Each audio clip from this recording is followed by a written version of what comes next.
Hold on to your oranges, folks, because things are about to get juicy in Florida politics. Senator Marco Rubio is going to be Secretary of State when Trump returns to the White House. That leaves his Senate seat ripe for the picking. And guess who gets to pick?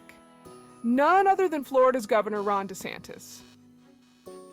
Talk about a power move. This isn't just some ordinary appointment.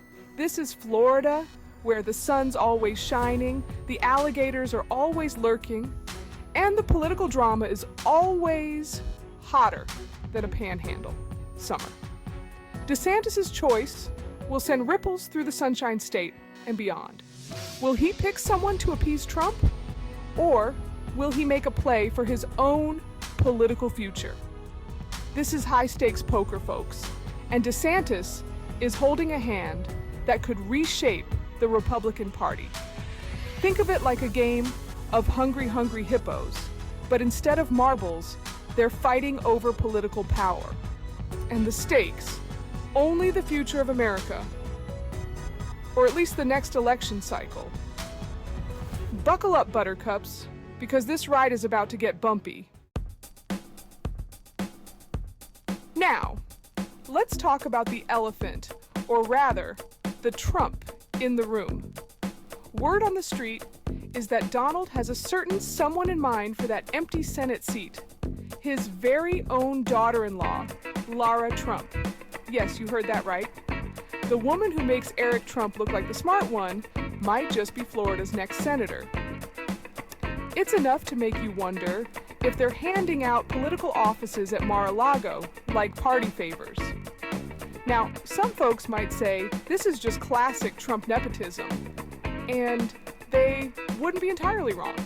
But let's not forget, Lara is a Trump through and through, which means she's got name recognition, a loyal following, and a knack for stirring up controversy.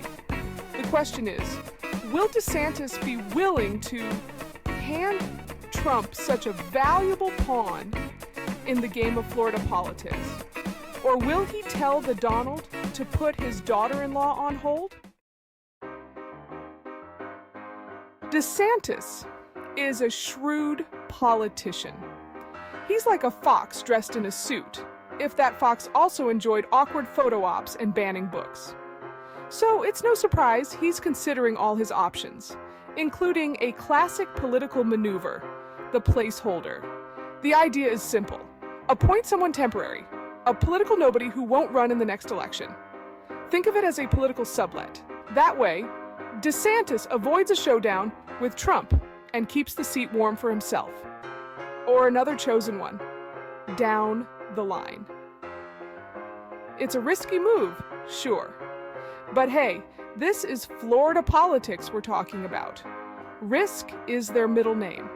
Plus, it buys DeSantis time to assess the political landscape, gauge Trump's mood swings, and decide if he wants to challenge the Donald for the 2024 presidential nomination.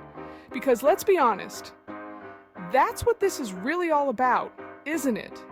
The battle for the soul of the Republican Party. And maybe a few tax cuts for billionaires thrown in for good measure. Section 4, Trump versus DeSantis, a bromance gone sour. Remember when Trump and DeSantis were best buds? Back when DeSantis was just a Trump-loving congressman with dreams of becoming governor? Those were the days, weren't they? But then, something funny happened. DeSantis got popular, really popular. He embraced the culture wars and turned Florida into a conservative testing ground. And Trump, he doesn't like sharing the spotlight. Suddenly, the bromance was over. The gloves were off. The race to be the Republican frontrunner in 2024 was on. Because in the world of Trump and DeSantis, there can only be one alpha. Section 5, Trump card, the power of the MAGA base. Let's not forget, Trump still holds the keys to the MAGA kingdom. He's got a loyal base of supporters who would follow him off a cliff, or at least to the polls. And he's not afraid to use them. If DeSantis does anything that even remotely resembles crossing Trump, the Donald will unleash the fury of 1,000 angry tweets. He'll rally his base, accuse DeSantis of being a rhino, Republican in name only, and generally make his life a living hell. It's a tactic that's worked before. Just ask all the other Republicans who dared to challenge Trump's authority. They're either hiding out in political exile or writing tell-all books about how terrible Trump is. So, yeah, DeSantis has a tough choice to make. Does he stand up to Trump and risk incurring the wrath of the MAGA base? Or does he cave to the pressure and become just another puppet in Trump's political circus? Section 6. The grand old game of chess. Checkmate for DeSantis. This entire situation is a giant game of political chess. And right now, DeSantis is staring down a checkmate. If he appoints Lara Trump, he appeases the Donald, but risks looking weak and beholden to his former mentor.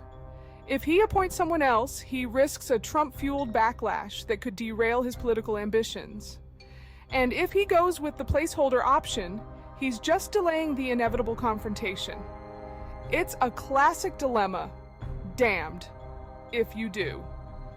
Damned if you don't. So, what's a savvy, ambitious, slightly terrifying politician to do?